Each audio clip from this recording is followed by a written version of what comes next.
हमारे यहां 7 पुरियां हैं, जैसे द्वारिकापुरी है, जगन्नाथपुरी है, मायापुरी है, जिसको कनखल कहते हैं पुरियां। तो उसमें शिवपुरी और कांचीपुरी, ये दोनों पुरियां एक पुरी के अंतर्गत है। भगवान शिव की जो नगरी है पुरियों में कांचीपुरी, ऐसे काशीपुरी। तो कांचीपुरी और विष्णुपुरी एक ही पुरी के ये 2 भाग हैं, जहां विष्णु भगवान का जो धाम वो विष्णुपुरी कहलाया, विष्णु कांची कहलाया, और शिव का जो धाम है वो शिव कांची कहलाया। तो 7 पुरियों में ये शिव कांची विष्णु काशी उसके अंतर्गत आती है। अगला है कि घर में शालिग्राम का चरणामृत कैसे बनाएं जबकि ज्यादा विधि विधान नहीं आता। शालिग्राम बनाते समय हमको क्या क्या प्रयोग करना सुनो। यदि शुद्ध शालिग्राम तैयार करना चाहो तो बड़ी महिमा है चरणामृत की। यहां तक कि कितने पापों का नाश हो जाता है, कई रोगों का शमन हो जाता है। वो पाप जो रोग का कारण बनते हैं उन पापों को का शमन हो जाता है चरणामृत से। यहां तक कि अकाल मृत्यु, एक्सीडेंटली मृत्यु नहीं होती। अकाल मृत्यु हरणम सर्व व्याधि विनाशनम विष्णु गंगोदकम पित्वा पुनर् विष्णु चरणामृत पित्वा पुनर्जन्म न विद्यते, दोबारा जन्म तक नहीं होता उसका, जो नित्य चरणामृत का पान करते हैं। इतनी महिमा। लेकिन शुद्ध चरणामृत जो आपके पास ठाकुर जी है ना, विग्रह रूप में धातु के पीतल के ठाकुर जी बाल गोपाल, उनका चरणामृत नहीं होता। जो मंदिर के ठाकुर जी हैं, दर सीताराम जी विराजमान, स्तर पर राधा माधव विराजमान, तो इनका भी चरणामृत नहीं होता। आप ठाकुर जी को स्नान कराएंगे, जो उनका चरणामृत होगा उसको चरणामृत नहीं कहते। चरणामृत होता केवल शालिग्राम का, चरणामृत होता है केवल शालिग्राम का। अब चरणामृत में क्या क्या चीजों का मिश्रण होना चाहिए तो सुनो। तांबे का पात्र हो, चरणामृत में दूध नहीं होता, चरणामृत में पंचामृत नहीं होता, शहद और दूध आदि नहीं होता, वो फिर वो पंचामृत हो जाता, चरणामृत नहीं। ठाकुर जी का जो अभिषेक कराएंगे, इधर ठाकुर जी का, आपके घर में जो ठाकुर जी हैं उनका जो अभिषेक कराएंगे वो पंचामृत होगा, वो चरणामृत नहीं होगा। पंचामृत में चरणामृत में अंतर है। तो ठाकुर जी के श्री विग्रह को, चाहे वो धातु का हो चाहे वो प्रस्तर के ठाकुर जी हैं, तो ठाकुर जी को स्नान कराते हैं पंचामृत से, तो पंचामृत कहलाता है। लेकिन शालिग्राम चरणामृत नहीं कहलाता। चरणामृत कहलाता है जो शालिग्राम को स्नान कराते हैं। तो उसमें क्या क्या चीजें होती हैं शुद्ध चरणामृत में, तो सुनेंगे ध्यान से। एक तो तांबे का पात्र हो जिस पर हमको ठाकुर जी विराजमान करने हैं, और तुलसी दल हो, 2 चीजें, और जल हो, 3 चीजें, शालिग्राम जी हो, 4 चीजें, और शालिग्राम के साथ शंख से हम जल अर्पित करें, किसी और लोटे से नहीं। सोना चांदी का तांबे का कोई लोटा नहीं, शंख से। और अगला है पुरुष सूक्त के मंत्र, जो 16 मंत्र होते हैं। सहस्र शीर्षा पुरुषा सहस्राक्ष सहस्रपात, ये जो वेद मंत्र हैं पुरुष सूक्त के 16 मंत्र, ये 16 मंत्र बोलते रहे लगातार, बीच में चुप नहीं रहना, लगातार मंत्र चलते रहे 16। और जब तक मंत्र चलते रहे तब तक धार टूटे, धार ना टूटे, जब तक 16 मंत्र चल रहे हैं, तब बनेगा चरणामृत। तांबा हो, तुलसी दल हो, शंख, शालिग्राम, पुरुष सूक्त के मंत्र और जल, इन सब को मिला करके बनता है चरणामृत, शुद्ध चरणामृत। ऐसे चरणामृत के बारे में कहते हैं जो नित्य प्रति चरणामृत लेते हैं, तो उनको कहा अकाल मृत्यु हरणम सर्व व्याधि विनाशनम विष्णु पादोदकम पित्वा पुनर्जन्म न विद्यते। अगला जन्म भी नहीं होता भगवत धाम की प्राप्ति केवल चरणामृत का पान करने से। आपने पूछा घर में शालिग्राम का चरणामृत कैसे बनाए जबकि ज्यादा विधि विधान नहीं आता, तो कोई बात नहीं, केवल जल से स्नान कराओ, हो गया चरणामृत। ये भी चरणामृत है। यदि ज्यादा विधि विधान नहीं तो जल में तुलसी दल डाल दो और तांबे के पात्र में शालिग्राम भगवान विराजमान कर दो और स्नान करा दो, बस हो गया, इतना ही। पुरुष सूक्त के मंत्रों में सबका अधिकार भी नहीं होता, कोई बात नहीं। शंख उपलब्ध हो जाए अच्छी बात है, नहीं तो साधारण लोटे से करा दो। दूध नहीं होना चाहिए उसमें चंदन भी मिश्रित होना, कुछ ना कुछ गंध जरूर होनी चाहिए। चंदन हो, सर्दी का समय, गर्मी का समय हो, यदि सर्दी का समय है तो चंदन के स्थान पर उसमें केसर आदि डाल सकते हैं। सुगंध भी होनी चाहिए, सिंपल जल नहीं, उसमें गंध डालो। चंदन या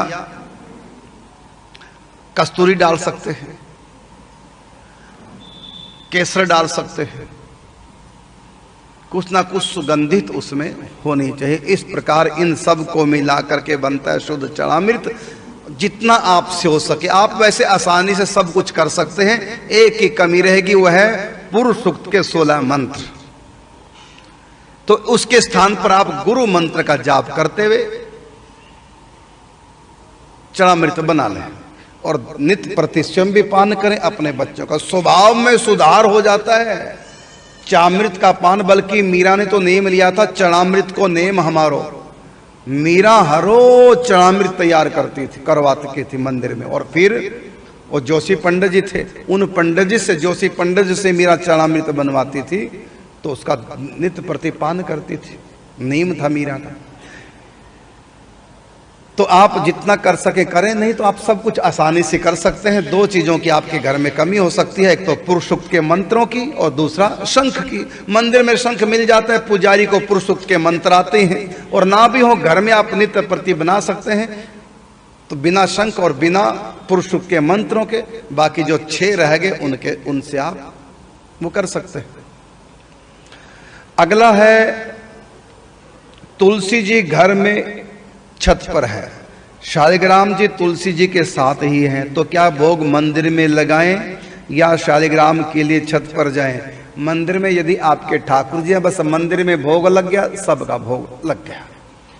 तुलसी तो आप ऊपर से लाएंगे ही, दल, तुलसी का दल छोड़ दिया तो तुलसी के पास पहुंच गया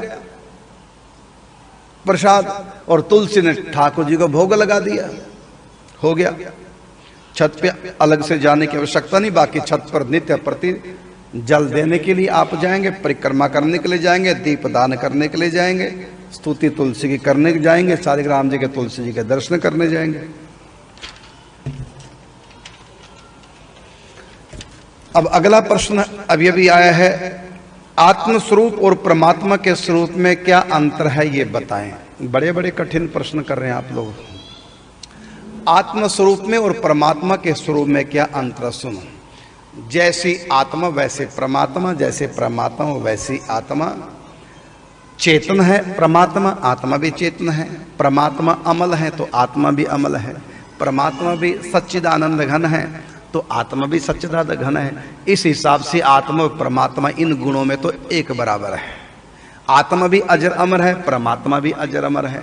आत्मा भी नहीं मरती, परमात्मा भी नहीं मरते। आत्मा भी कभी पैदा नहीं होती, परमात्मा भी कभी पैदा नहीं होती। अब आप ये ना कहें रामकृष्ण तो पैदा हुए, कौन कहता है पैदा हुए? अवतार लेते हैं, वो प्रकट होते हैं और अंतर ध्यान हो जाते हैं, वो सदा रहते हैं भगवान।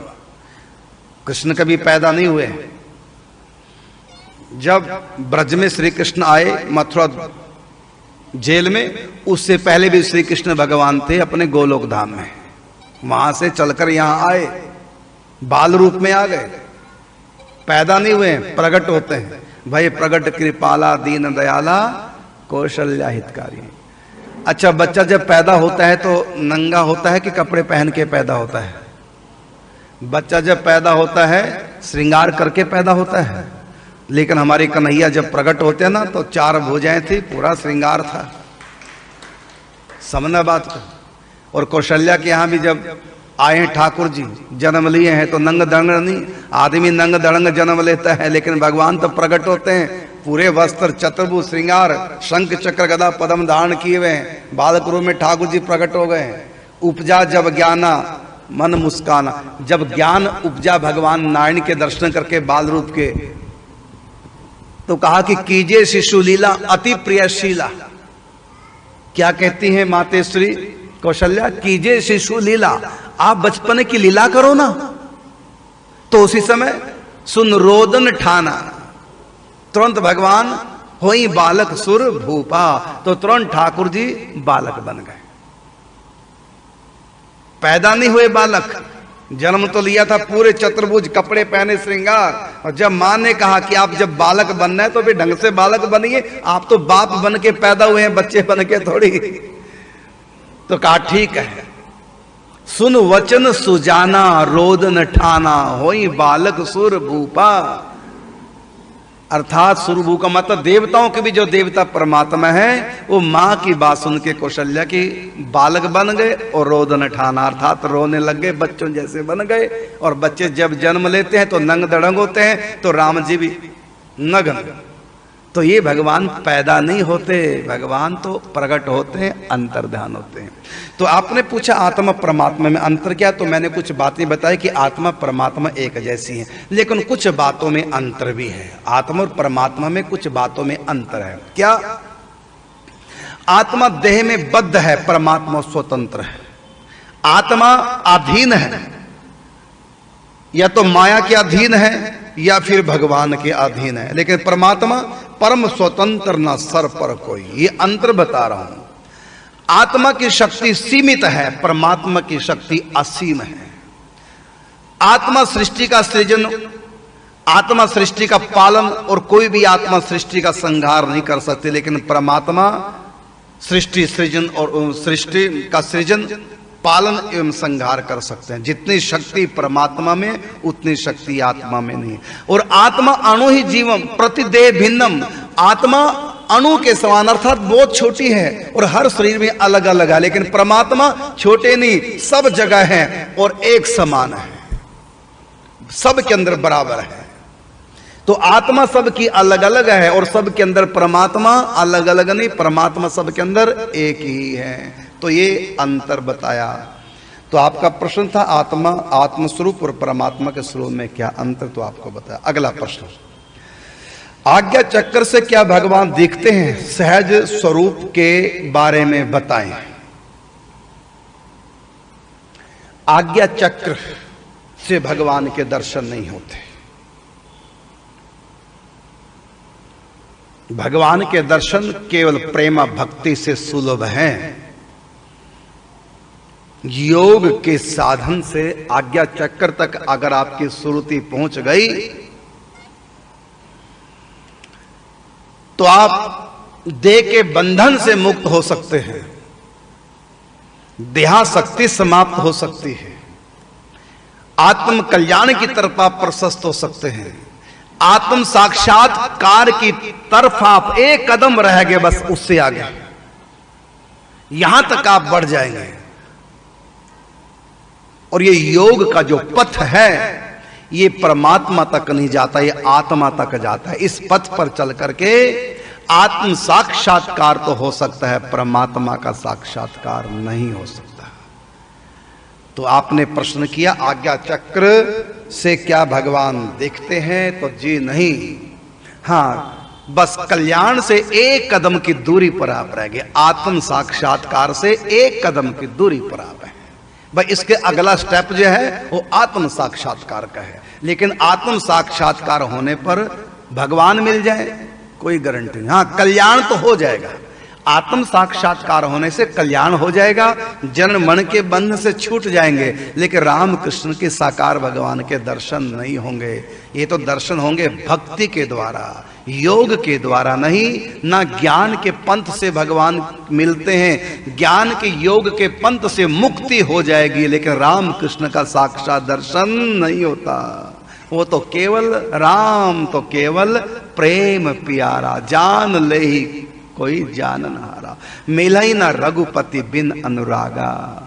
भगवान तो अनुराग से, प्रेम से मिलते हैं। मोहन प्रेम बिना नहीं मिलता, चाहे कर लो कोटि उपाय।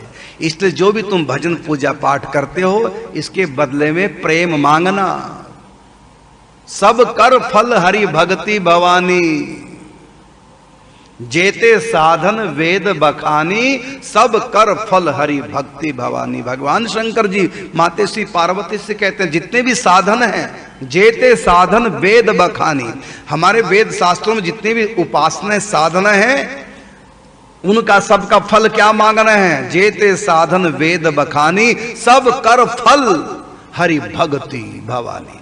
हे भवानी, सबका फल भक्ति मांगना, भक्ति कर प्रेम भगवान से, भगवान के लिए जो किया जाए वो कर्म भक्ति है।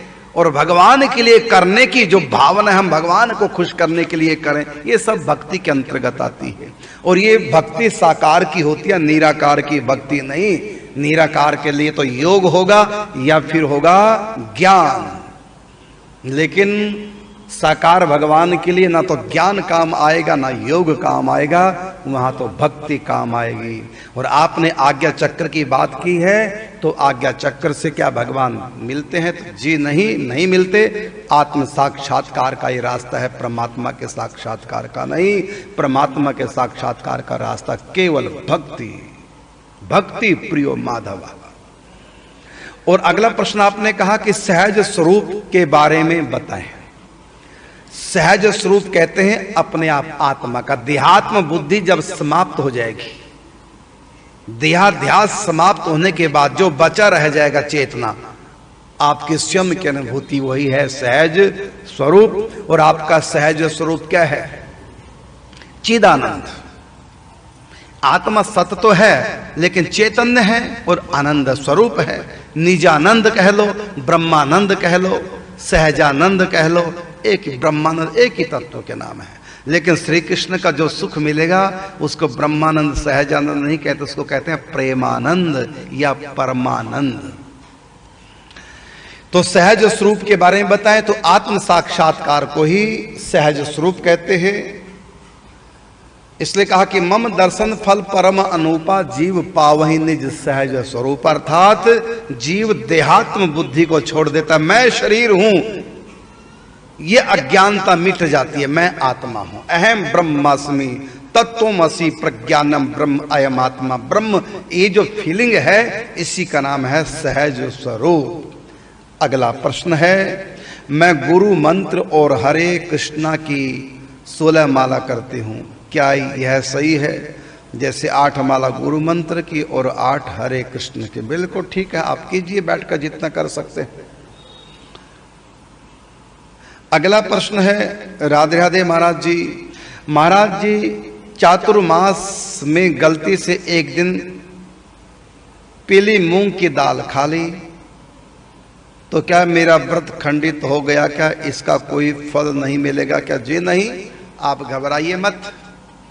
भगवान की पथ पर चलते हुए, भगवान के लिए कर्म करते हुए यदि गलती हो जाए तो भगवान ने कहा वो क्षम्य है। जानबूझ के आप गलती करो और गलती के स्थान पर गलतियां करो, फिर खंडित होता है। भगवान क्या भूल चूक सब माफ, लेकिन ध्यान रखना ये भक्ति में माफ है, योग में माफ नहीं है, ज्ञान में भी माफ नहीं है और कर्म में भी माफ नहीं है। केवल भक्ति है, उल्टी सीधी जैसे भी जिससे बने माफ है। देवताओं की भक्ति में कहीं कर्म कांड में त्रुटि हो जाए, मंत्र के उच्चारण में त्रुटि हो जाए, क्रिया के में त्रुटि हो जाए, हवन सामग्री में त्रुटि हो जाए तो देवता नाराज हो जाते हैं। लेकिन भगवान श्री कृष्ण की भक्ति में कोई त्रुटि हो जाए नाराज नहीं होते। हाँ, सुधारने के लिए कई बार दंड दे देते हैं, वो भी नाराजगी नहीं, वो उनका प्यार है। कई बार दंड दे देते हैं सुधारने के लिए, लेकिन नाराज नहीं होते, हानि नहीं भगवान भगत की होने देते। एक मां में कितनी ममता है बच्चे के प्रति, तो अनंत माताओं में कितनी ममता जोड़ करके वो भी भगवान की ममता रूपी सिंधु के आगे एक बिंदु के बराबर है। अरे भगवान को तो शिशुपाल की तरह गालियां भी दी जाए ना, जैसे शिशुपाल गिन गिन के ठाकुर जी को गालियां देता है, तो सुदर्शन चक्र से जब गला कटा तो उसकी आत्मा कहां गई? नरक। बोलो, भगवान तो नाराज है ना, तो नाराज होके तो नरक मिलना चाहिए था, तो कहां गई उसकी आत्मा? भगवान के अंदर लीन हो गई, भगवान के धाम की प्राप्ति हो गई। अब इसको क्या कहेंगे, नाराजगी के खुशी? तो भगवान नाराज नहीं होते। भगवान को गिन गिन के गालियां दो ना, तब भी भगवान नाराज नहीं होते हैं। तब भी कहते हैं याद तो मेरी कर रहा है ना, मुझको गाली देते समय याद तो मेरी कर रहा है, बस हो गया काम, तो लगा रहा है। बस मन मुझसे अलग नहीं करना, भले गाली दे मुझको लेकिन याद मेरी कर, बस इतने से करा। ये भगवान है। भगवान ने कहा बस मेरी याद कर, और जो गलतियां तुमसे हो जाए कोई चिंता की बात नहीं। देखो कर्माबाई अपवित्र अवस्था में मासिक धर्म स्त्री धर्म में भी खिचड़ी बना के भोग लगाती है। सुदामा तो चावल देना भी नहीं चाहते, चोरी कर रहे थे, बगल में छिपा रहे थे और छीन के खा लिए। कर रहा था ना गलती, होने दी गलती, छीन के खा ली। और विद्रानी ने तो कमाल ही कर दिए, छिल के खिलाने लगी। कितनी बड़ी गलती है, लेकिन वो रीझे हैं, क्योंकि भाव है। बस भगवान कर्म नहीं देखते, भगवान भावना देखते हैं। देवता कर्म देखते हैं, तुम्हारे घर वाले भी कर्म देखते हैं, दुनिया कर्म देखती है, देवता भी कर्म देखते हैं, लेकिन भगवान भावना देखते हैं। भावना ठीक है, गलती से मूंग खा ली कोई बात नहीं, कोई खंडित नहीं। हाँ जानबूझ के करोगे तो खंडित है, लेकिन ध्यान रखना भगवान की भक्ति में तो कोई भक्ति खंडित होगी उसका दंड नहीं मिलता, फल में कटौती होती है, ये तो हो जाता है। बाकी भगवान नाराज नहीं होते। आपने एकादशी व्रत किया है और बीच में आपने रोटी खा ली, समझना बात को, तो एकादशी का फल नहीं मिलेगा, इतना तो हो जाएगा। बाकी भगवान नाराज होकर के तुमको कष्ट दें, दंड दें ना। देवता तो ऐसा कर सकते हैं और करते ही हैं देवता ऐसा, लेकिन भगवान नहीं करते। आप एकादशी को चावल भी खा लो, भले खा लो, भले चावल, नहीं होंगे नाराज भगवान। लेकिन यह है कि भक्ति खंडित हो गई, लेकिन नाराज नहीं। अच्छा देखो, आपका बच्चा फेल हो गया, तो जिस टीचर ने बच्चे का पेपर चेक किया था, क्या वो टीचर नाराज था? क्या वो नाराज होकर के फेल किया? नहीं ना किया, उसको तो बल्कि दुख हुआ, हाय बेचारा फेल हो गया। लेकिन उसके कर्म ने उसको फेल कर दिया। टीचर ने फेल नहीं किया, उसके कर्म ने फेल किया। ऐसे हमारे कर्म हमको कई बार रुला देते हैं। मेरे ठाकुर जी नहीं रुलाते, उनको तो गिन गिन के गालियां भी दो तब भी वो किसी को रुलाते नहीं, तब भी उनका उद्धार ही करते हैं। इसलिए जो भी रामकृष्ण साकार भगवान प्रेम की उपासना है, आप प्रेम के साथ उपासना कीजिए। एक माता तो हमको ऐसी मिली, वो अपना झूठा खिलाती है अपने पास, जब ठाकुर जी को भोग लगाती है स्वयं भी वहीं बैठती हैं। और कैसे करते हैं, पहले ठाकुर जी को भोग लगाती है, उनके पास बैठ के भी खुद भी खाती है, वो वात्सल्य भाव रखती है। मेरा लाला कहता है मेरे साथ खाया करो, मैं जब तक नहीं खाती तब तो खाता नहीं, मुझको देख देख के खाता है। जैसे बच्चा दवाई नहीं ना पीता, फिर चम्मच में डाल के खांसी की दवाई माँ थोड़ा सा पी लेती, देख बेटा मिट्टी है ना, ऐसे पी लेती है, फिर बच्चा भी पीने लग जाता है, मम्मी पी रही मैं भी पीऊं। कहता है अकेले नहीं खाते, मुझको भी साथ में। तो ऐसे ऐसे भी भाव भक्तों के, तो भक्ति में जो है प्रेम की जो उपासना है ठाकुर जी के हमारे साकार की, इसमें बिल्कुल डरो मत, जो तुम्हारे मन में सो करो।